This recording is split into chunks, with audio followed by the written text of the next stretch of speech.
que está a cargo de Astrid Duque Ramos, que se titula Clasificación de producción científica a través de ontologías y redes de citación. En esta presentación se dará una breve introducción a las ontologías desde la inteligencia artificial y se explicará su uso para la representación del conocimiento. Se presentará un caso de aplicación en el que se usan ontologías para clasificación semántica de textos en lenguaje natural, específicamente un conjunto de artículos científicos sobre COVID-19, y se presentarán también métricas de citación y coautoría para los metadatos del conjunto de artículos. Astrid Duque Ramos es doctora en Matemáticas e Informáticas Aplicadas en Ciencias e Ingenierías de la Universidad de Murcia, España, profesora e investigadora del Departamento de Ingeniería de Sistemas de la Universidad de Antioquia, Colombia. Es integrante del COLAB y del Grupo de Investigación HITOS de la UDEA y colaboradora externa del Grupo de Investigación Tecnomod de España. Las líneas de investigación en las que se desempeña son tecnologías de web semántica, ontologías, principalmente biomédicas y de publicaciones e ingeniería de software. Hola Astrid, bienvenida, y tenés la palabra. Buenos días, Luciano, muchísimas gracias por la presentación. Y bueno, les voy a compartir y les agradezco que me confirmen que está bien.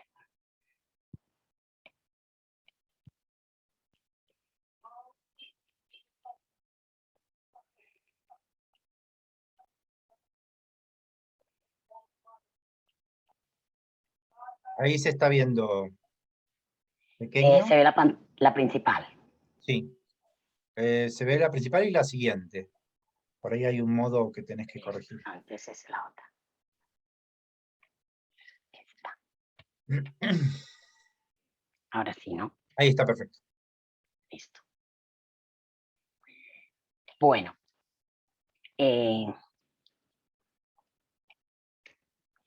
Bueno, entonces ya Luciano pues me presentó. El Grupo de Investigaciones Ingeniería y Tecnologías de las Organizaciones y de la Sociedad, que pertenece al Departamento de Sistemas de la Universidad de Antioquia, de Medellín, Colombia, y también hago parte del COLAB, que es de las dos presentaciones anteriores. Bueno, los datos que tenemos en este momento a nivel mundial están en dos formas de representación, ¿cierto? Tenemos los datos estructurados, que son aquellos datos que teníamos en tablas organizadas con modelos relacionales y demás, y los datos no estructurados, que son, por ejemplo, los videos, las imágenes, los audios y todos esos datos que están en páginas web, documentos de texto y demás. La mayoría de datos actualmente que se publican en la web son de esos datos no estructurados. Entonces, asimismo, las publicaciones científicas son datos no estructurados porque están escritos en lenguaje natural. Analizar este tipo de información se vuelve muy complejo para las máquinas, porque las máquinas trabajan principalmente con esos datos, pero no tienen esa capacidad que tiene el ser humano de tener un conocimiento. El conocimiento a nivel pues, del ser humano es tener un conjunto de conceptos y esos conceptos están conectados por medio de unas relaciones o por medio de un contexto. Entonces, por ejemplo, si yo digo gato, nosotros cuando tenemos ese concepto, pues nos hacemos una idea de lo que es un gato. Pero si lo ponemos en un contexto, puede que nos cambie la idea. Por ejemplo, yo voy a decir, no pude reparar la rueda porque no llevaba el gato en el automóvil. Entonces, esa imagen que ustedes se crearon de gato posiblemente cambió y hay una alta probabilidad de que haya cambiado. ¿Por qué? Porque ahora estoy poniendo ese dato o ese concepto dentro de un contexto. Ese contexto pues lo vamos a llamar dominio también. Entonces, el dato en el dominio de los animales es diferente al gato en el dominio de las herramientas. ¿Qué pasa? Que la máquina no tiene esa capacidad de entender eso. Entonces, para poder acercar un poco la máquina a ese conocimiento, lo que tenemos es los grafos de conocimiento. Entonces, un grafo de conocimiento, aquí vamos a ver un ejemplo, extraemos de la página web de la Gioconda, extraemos la información y la convertimos en un grafo de conocimiento. Entonces, en ese grafo tenemos Da Vinci, pintó la Mona Lisa o la Gioconda, que está en el Louvre, el cual está localizado en París y es un museo. Entonces tenemos toda esta conexión de entidades que son cada uno de estos de nodos, y los arcos que nos representan unas relaciones que son relaciones semánticas que tienen ya un significado. Resulta que para poder extraer de manera automática de esta página web este grafo de conocimiento, pues necesitamos una ontología. La ontología en inteligencia artificial es una especificación explícita y formal de una conceptualización compartida. ¿Qué es eso? Una conceptualización es tener todos los, digamos, entidades del mundo real, un árbol, una casa, un artículo, y tenerlo dentro de un concepto, ¿cierto? Entonces, conceptualizar eso de esta manera. En el grafo tengo entonces el pintor, es un concepto pintor, la ciudad, que también es un concepto, y están relacionados a través de relaciones semánticas. Estas relaciones semánticas pues pueden ser diferentes. Por ejemplo, un pintor vive en una ciudad o nació en una ciudad.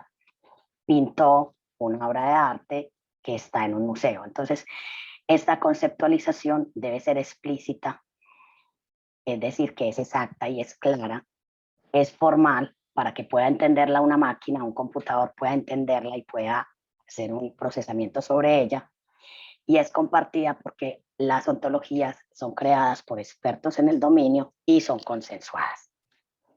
Pero la ontología no tiene solamente el grafo como tal que vemos ahí, sino que internamente la ontología tiene algunos axiomas que le dan un nivel mayor de expresividad, haciendo que se acerque un poco más al conocimiento humano. Entonces, por ejemplo, Da Vinci es hijo de Piero y Lorenzo es hijo de Piero. Entonces, aquí tenemos dos relaciones de dos entidades con respecto a uno. Pero la relación hijo de tiene una relación inversa, que es padre de, ¿cierto? Entonces, aquí tenemos esta relación inversa, la estamos mostrando aquí. También tenemos relación simétrica, asimétrica. Bueno, entonces, con la lógica descriptiva se crean esos axiomas que nos van creando una base de conocimiento, que es esa ontología. Pero además, la ontología puede razonar. Entonces, nosotros teniendo esta base de conocimiento, con algunos axiomas podemos hacer inferencia, y la inferencia nos dice que si Da Vinci es hijo de Piero y Lorenzo es hijo de Piero, entonces Da Vinci y Lorenzo son hermanos. Esto ya lo hace la ontología directamente, esa inferencia sobre toda la información que nosotros tenemos. ¿Qué pasa? Que las ontologías pues se usan para muchísimas, tienen muchísimas aplicaciones, dentro de las cuales pues está, por ejemplo, todas esas, ¿cuál es la palabra? En Netflix, por ejemplo, que hacen esa recomendación de si viste este video, puedes ver este, o casi seguro te gustaría este. Eso lo hacen a través de esas taxonomías y grafos de conocimiento, porque detectan como toda la información y el perfil de la persona y los gustos, entonces van haciendo todas esas clasificaciones. Entonces, es uno de los usos. Se usa mucho en medicina para hacer interoperabilidad semántica a nivel de bases de datos de medicinas o de cualquier otro tipo de interoperabilidad. Por ejemplo, los CRIS también están usando las ontologías para hacer esa conexión entre bases de datos de investigadores, de artículos, de financiación y demás, ¿cierto? Entonces, tiene muchísimos usos. Dentro de ellos, pues, está la clasificación de información. Entonces, ¿cómo se usa las ontologías para clasificar información? Entonces, tenemos un conjunto de artículos y nosotros necesitamos categorizar o clasificar los artículos según algunos temas que tratan, ¿cierto? Se puede hacer por términos. Entonces, si yo hago esa clasificación por términos, entonces, por ejemplo, digamos, aquí voy a buscar respiración artificial para tratamiento de urgencias. ¿Qué ocurre? Si yo lo hago por términos, lo que me va a devolver el sistema es respiración artificial, porque está aquí, y aquí también está. Pero miren que este está en un dominio que es un tratamiento de manejo de vía aérea, y es diferente a este dominio, que es un tratamiento de resucitación. Entonces, como decía ahorita, con el ejemplo del gato, pues aquí estaríamos teniendo dos dominios diferentes, y la respuesta a esta pregunta por términos me va a devolver todos los artículos que están en esos dos dominios. Entonces, ¿qué pasa? Hay mucha sensibilidad porque ese término pues es igual en los dos dominios y muy baja pertinencia. Entonces me va a devolver muchos artículos que no me interesan. ¿Cómo soluciono esto? Pues teniendo las ontologías, yo por ejemplo tengo aquí, para el ejemplo que traje, dos ontologías. Tengo una ontología del cáncer creada pues por el National Cancer Institute Thesaurus, que tiene 165.000 conceptos, de los que les acabo de mostrar, y una ontología de términos clínicos que tiene 360.000 conceptos. Entonces, aquí te tienen todos los conceptos que ya son como un estándar, ¿cierto? Porque estamos hablando de conceptos creados por un grupo de expertos en ese dominio.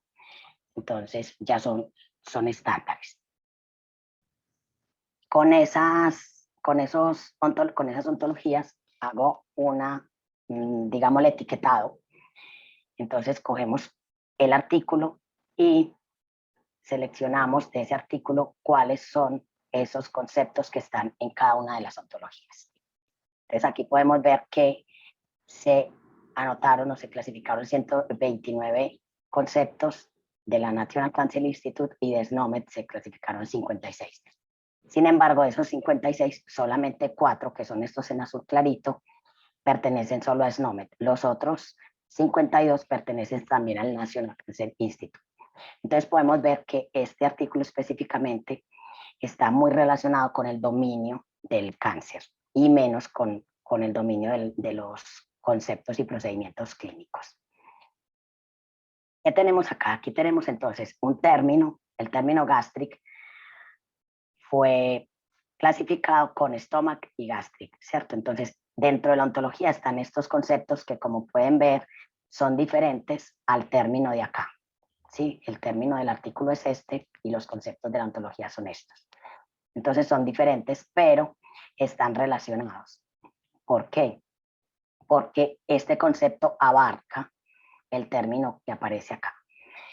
Entonces aquí tenemos un ejemplo de la clasificación de ese primer término que era cáncer.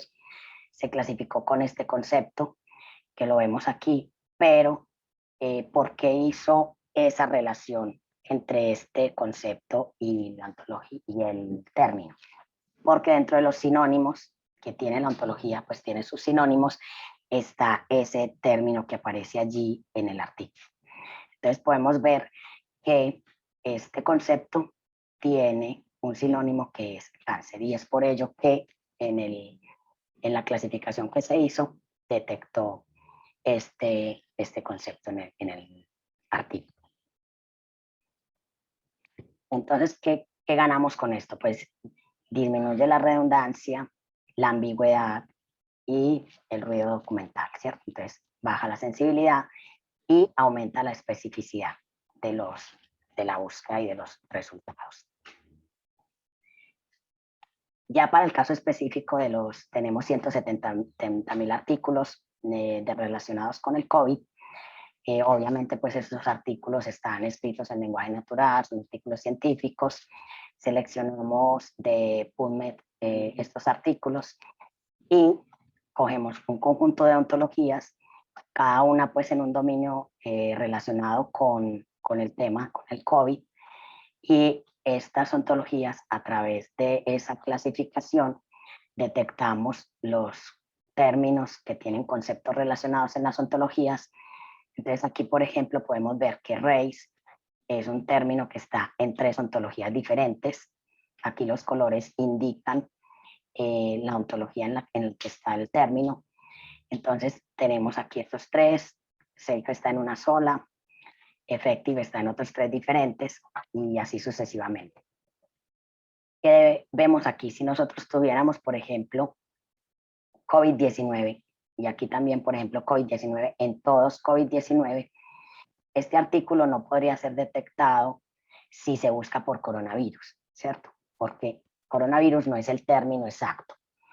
Entonces, esa es una, digamos, de las grandes ventajas de hacer estas clasificaciones por medio de ontologías, porque no estamos detectando el término como tal, sino todo el concepto y todos sus sinónimos y todo lo que está relacionado pues con ese concepto. Entonces aquí, por ejemplo, como les decía, si no estuviera esta palabra coronavirus, entonces este artículo pues no se detectaría dentro de una búsqueda que hagamos y dentro de una clasificación que hagamos. Entonces, por eso es importante pues tener esa conceptualización y esa búsqueda por conceptos en vez de términos. Luego de esa clasificación, entonces, por cada uno de los artículos ya tenemos una identificación de las citas. Entonces tenemos más de 2 millones de citaciones de esos artículos. Y con las citas lo que se hace es que a través de un análisis de redes se detectan unas métricas de relevancia, ¿cierto? Entonces, como ya, digamos, un trabajo adicional a la clasificación, pues es identificar por relevancia esos artículos. Entonces, dentro de las métricas que estamos trabajando está el análisis de sendero principal, que nos hace un recorrido por las citaciones desde un artículo, entonces cómo se conecta una cita con otra y con otra a través de ese artículo, y lo que hace es que nos representa como ese campo de conocimiento en la comunidad. El análisis disruptivo, entonces tenemos los artículos que tienen diferentes fuentes y que son como la base para un tema específico de consulta. Entonces, ese artículo es base de muchos otros y que tienen esas conexiones a muchos otros, y es como la parte inicial de un determinado tema y de un determinado estudio. Entonces, ese es el artículo disruptivo. Otra que es el agrupamiento por modularidad. Entonces tenemos los artículos que se agrupan por citas y permiten identificar comunidades que trabajan pues como en esos mismos temas. Entonces, qué artículo es citado por un grupo, y otro artículo también es citado por ese mismo grupo. De esa manera se van identificando pues como esos grupos y esas comunidades. Y finalmente, pues las métricas geográficas, que lo que hacen es que se identifican en qué sitios se están citando esos artículos de un tema específico, y se puede identificar entonces cuáles son los sitios o los territorios. En este caso lo estamos haciendo por país. Entonces, en ese país, qué temas se están trabajando y qué temas son pues fuertes y qué comunidad hay respecto a esos temas específicos. Entonces, este es pues como el trabajo que llevamos adelantado. Muchas gracias, y si tienen dudas o preguntas, no sé si hay tiempo para preguntas. Gracias, Astrid. Impresionante.